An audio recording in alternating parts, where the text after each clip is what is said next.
नमस्कार साथियों। हम आप लोगों को भारतीय संविधान के बारे में पढ़ा रहे थे। कल 22 भाग के बारे में बताया था कि 22 भाग कौन कौन से हैं और उनसे संबंधित अनुच्छेद के बारे में बताया था। आज हम बताने जा रहे हैं आपको अनुसूचियां। भारतीय संविधान में 12 अनुसूचियां हैं। आपको बताया था हमने भारतीय संविधान में कितनी है अनुसूचियां। अनुसूची, ठीक है, अनुसूचियां, ठीक है। कुल कितनी है तो 12 अनुसूचियां हैं। कुल कितनी है तो 12 अनुसूचियां। अब शुरू कर देते हैं प्रथम अनुसूची से लेकर के और 12 अनुसूची तक, ठीक है।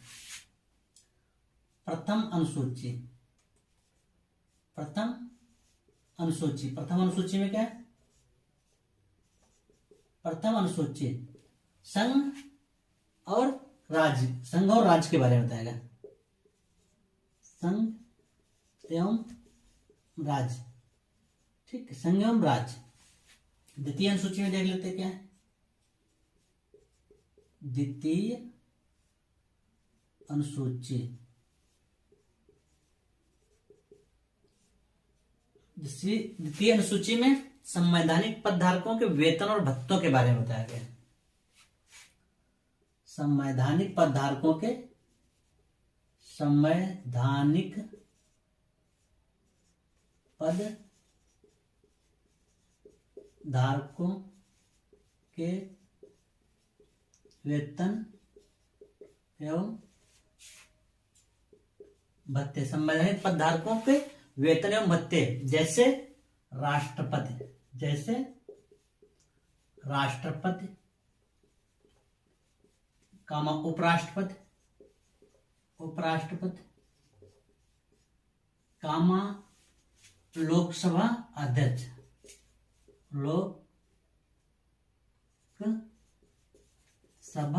अध्यक्ष, लोकसभा अध्यक्ष, राष्ट्रपति, उपराष्ट्रपति, लोकसभा अध्यक्ष, लोकसभा उपाध्यक्ष, राज्यसभा सभापति और राज्यसभा के उपसभापति आदि के बारे में क्या बताया गया है? वेतन और भत्ते। द्वितीय अनुसूची में, तृतीय अनुसूची में देख लेते हैं क्या? तृतीय अनुसूची, तृतीय अनुसूची प्रथम द्वितीय दोनों आसानी से रट गई होंगी ना। पहली अनुसूची में संघ राज्य के राज्य कौन कौन से होंगे उसके बारे में बताया गया।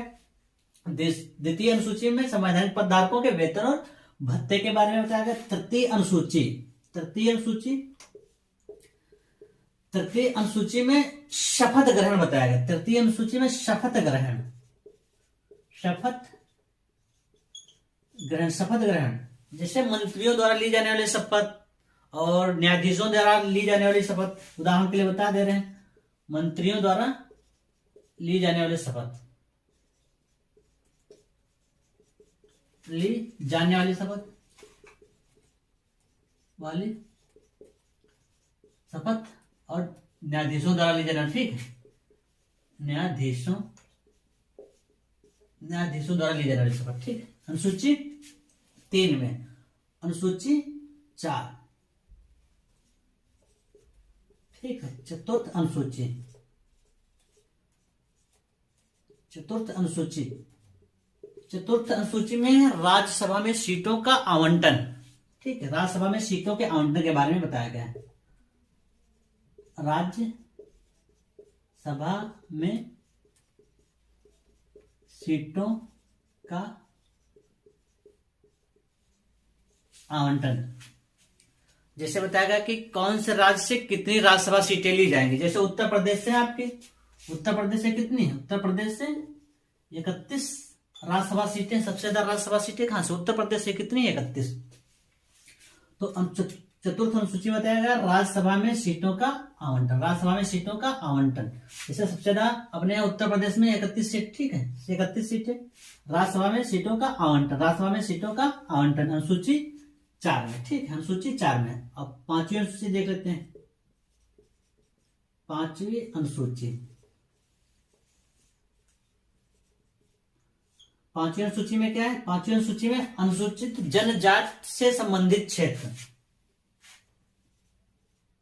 अनुसूचित जनजाति से संबंधित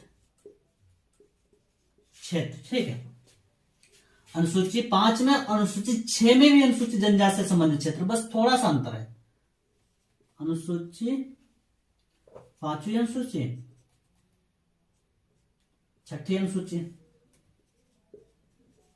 6ठी अनुसूची, 6ठी अनुसूची में भी अनुसूचित जनजाति से संबंधित विशेष प्रावधान दिए गए हैं, बस उसमें थोड़ा अंतर, वो सिर्फ 4 राज्यों के लिए है। वो सिर्फ 4 राज्यों, कौन कौन से? असम, मेघालय, त्रिपुरा और मिजोरम। असम, मेघालय, त्रिपुरा और मिजोरम। असम, मेघालय, त्रिपुरा और असम, मेघालय, त्रिपुरा और मिजोरम में एसटी से संबंधित प्रावधान। ठीक, एसटी से संबंधित प्रावधान।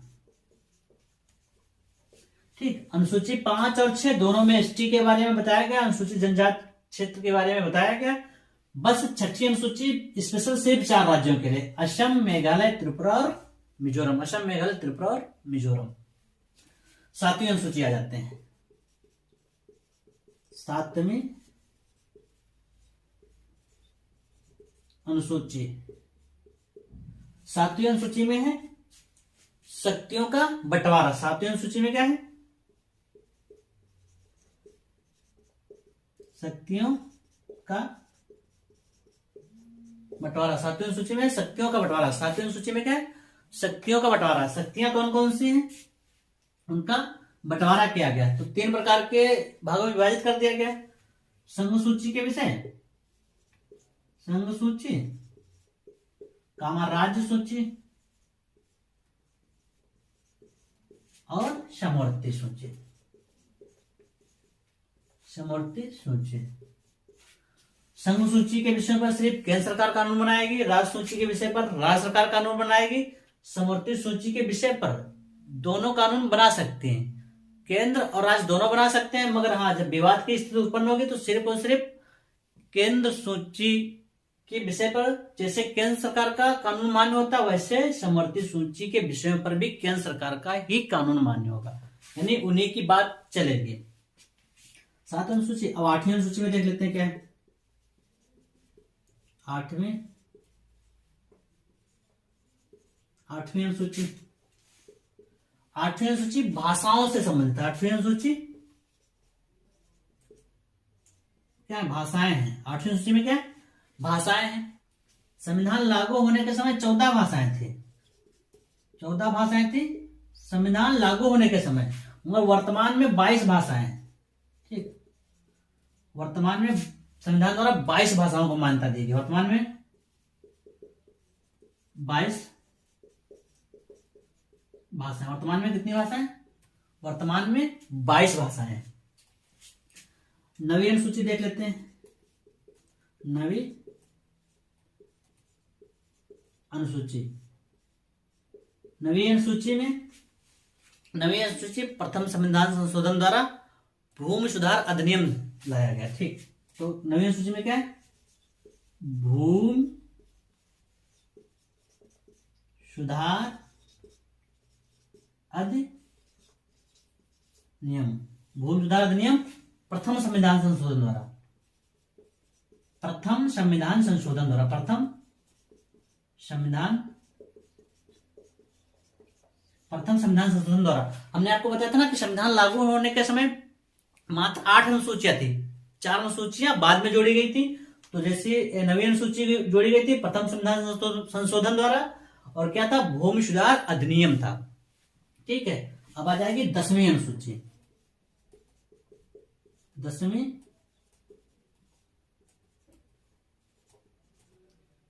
अनुसूची, 10वीं अनुसूची में दल बदल से संबंधित है। 10वीं अनुसूची क्या से संबंधित? दल बदल कानून से संबंधित। दल बदल कानून, दल बदल कानून, दल बदल कानून। दल बदल कानून इसलिए लाया गया था, पहले क्या होता था, जो किसी पार्टी का नेता अपनी पार्टी से जीत करके आया हो, चाहे वो सांसद बना हो चाहे विधायक बना हो, मगर क्या होता था, सत्ता में उसकी पार्टी नहीं होती थी, तो अपनी पार्टी छोड़ करके दूसरी पार्टी में चला जाता था, जो सत्ताधारी पार्टी होती थी उसकी पार्टी में चला जाता था, उसकी सदस्यता भी प्रकार रहती थी, अपना विधायक भी बने रहते थे और दूसरी पार्टी में शामिल भी हो जाते थे। मगर ये जो आपका 10वीं अनुसूची में दल बदल कानून लाया गया, इसके तहत यह बताया गया कि आप जिस पार्टी से चुनाव लड़ते हैं उसी पार्टी के सांसद या विधायक रहेंगे। अगर जो आप पार्टी छोड़कर किसी अन्य पार्टी में जाते हैं तो आपकी सदस्यता रद्द कर दी जाएगी। सांसद तो सांसद नहीं रह जाओगे, विधायक हो विधायक नहीं रह जाओगे, दूसरी पार्टी में जाना चाहते हो आराम से चले जाओ। मगर उसमें एक और कंडीशन भी लगा दी थी कि आप विजेता लोग जितने भी आप जीत के आए हो पार्टी, मतलब हारी हुई पार्टी के जितने लोग आप जीत के आए हो उसमें से 1/3 लोग जाना चाहो तो स्वेच्छा से चले जाओ। 1/3 जाना चाहे तो स्वेच्छा से जा सकते हैं, उनकी सदस्यता भी प्रकार रहेगी और दूसरी पार्टी में भी जा सकते हैं। ठीक है, तो आता है 52वें संविधान संशोधन द्वारा, ये 52वें संविधान संशोधन द्वारा 10वीं अनुसूची 52वें संविधान संशोधन। ठीक है, और आते हैं 11वीं अनुसूची।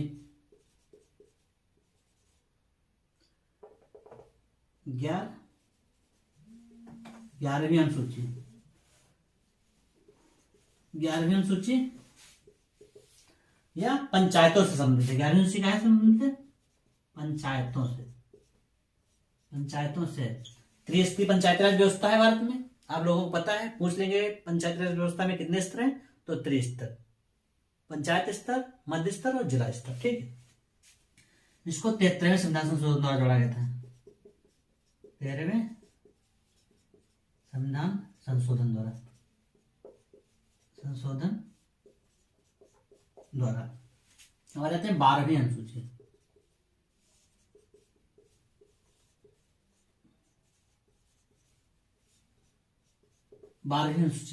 12वीं अनुसूची नगर पालिकाओं से संबंधित है। कैसे? नगर पालिकाओं से संबंधित है। नगर पालिकाओं से संबंधित है। 74वें संविधान संशोधन द्वारा जोड़ी गई थी। 74वें संविधान संशोधन द्वारा। ठीक है, ठीक, 74वें संविधान संशोधन द्वारा। तो आप लोगों को आसानी से रट गई होंगी, एक बार रिवीजन करा देते हैं। प्रथम अनुसूची संघ एवं राज्य, उनके बारे में बताया गया है। द्वितीय अनुसूची संवैधानिक पदधारकों के वेतन भत्ते, जैसे राष्ट्रपति, उपराष्ट्रपति, लोकसभा अध्यक्ष, उपाध्यक्ष, राज्यसभा सभापति, उपसभापति आदि। तृतीय अनुसूची शपथ ग्रहण के बारे में बताया गया, मंत्री द्वारा ली जाने वाली शपथ, न्यायाधीशों द्वारा ली जाने वाली शपथ आदि। ठीक है, चतुर्थ अनुसूची में क्या है? राज्यसभा में सीटों का आवंटन। राज्यसभा में सीटों का आवंटन मतलब किस राज्य से कितनी राज्यसभा सीटें ली जाएंगी। पांचवी अनुसूची में अनुसूचित जनजाति से संबंधित है 5वीं अनुसूची, और छठी अनुसूची भी अनुसूचित जनजाति से संबंधित है, मगर उसमें 4 राज्यों को विशेष दर्जा दिया गया है। सिर्फ 4 राज्यों को, कौन से? असम, मेघालय, त्रिपुरा और मिजोरम। 4 राज्यों को अनुसूची 6 में शामिल किया गया। 7वीं अनुसूची देख लेते हैं। 7वीं अनुसूची में शक्तियों का बंटवारा दिया गया है। 3 प्रकार की अनुसूची होंगी, संघ सूची, राज्य सूची, समवर्ती सूची में बांटा गया है। ठीक है, संघ सूची पे केंद्र सरकार कानून बनाएगी, राज्य सूची पे राज्य सरकार कानून बनाएगी, समवर्ती सूची पे दोनों कानून बना सकते हैं। मगर अगर जो विवाद उत्पन्न हो जाएगा सिर्फ और सिर्फ संघ सरकार के ही कानून मान्य होंगे। अब आता है 8वीं अनुसूची। 8वीं अनुसूची में भाषाएं दी गई। भाषाओं के बारे में बताया गया। 14 भाषाएं संविधान लागू होने के समय में थी, वर्तमान में 22 भाषाएं भारतीय संविधान में या भारतीय संविधान द्वारा मान्यता प्रदान की गई है। 9वीं अनुसूची भूमि सुधार अधिनियम से संबंधित है, जो प्रथम संविधान संशोधन द्वारा जोड़ी गई थी। 10वीं अनुसूची दल बदल कानून दिए गए हैं, जो 52वें संवैधानिक संशोधन द्वारा जोड़ी गई थी। 11वीं अनुसूची पंचायतों से संबंधित है, जो 73वें संविधान संशोधन द्वारा जोड़ी गई थी। और 12वीं अनुसूची जिसमें नगर पालिकाओं के बारे में वर्णन किया गया, और 74वें संविधान संशोधन द्वारा जोड़ी गई। ठीक है साथियों, आपको आज अनुसूचियां सारी रट गई होंगी। अगर कुछ ना समझ में आया हो तो आप लोग कमेंट करके बता दीजिएगा, हम उसको बता देंगे। ठीक है, आज की क्लास और की जा रही है। Okay, thank you for the watching.